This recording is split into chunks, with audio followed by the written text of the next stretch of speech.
In today's video, I'm going to teach you how to create a gradient in Canva. Gradients are an easy way to add depth, polish, and a modern look to any design, and Canva makes the process quick and flexible.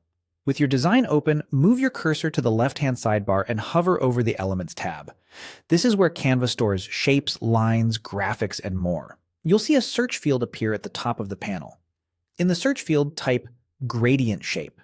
This tells Canva you're looking for ready-made gradient graphics rather than plain, solid shapes.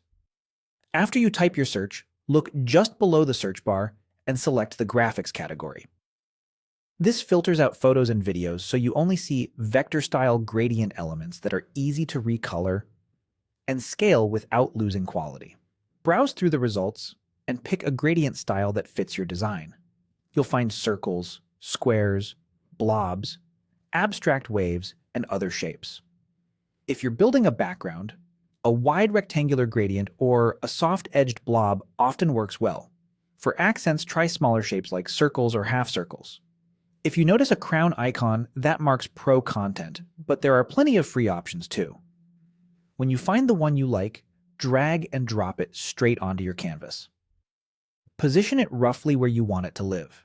You can pull a corner handle to make it larger or smaller, and use the rotate handle to tilt it for a more dynamic layout. If you're aiming for a background, stretch the shape to fill the page, leaving a little breathing room near the edges if you want a clean margin. Now it's time to customize the colors. With the gradient selected, look at the top toolbar and click the color tiles. Many gradient graphics include 2 or more color chips. Click each chip to swap that part of the gradient for a new color.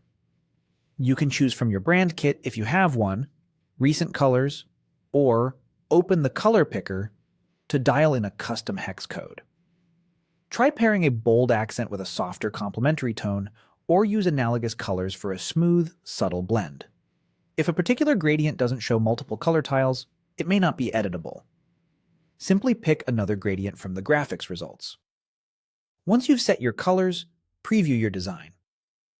If text or photos sit on top, make sure there's enough contrast for readability. Small tweaks to placement or color intensity can make your gradient feel perfectly integrated. And that's it. Your gradient is ready to elevate your Canva design.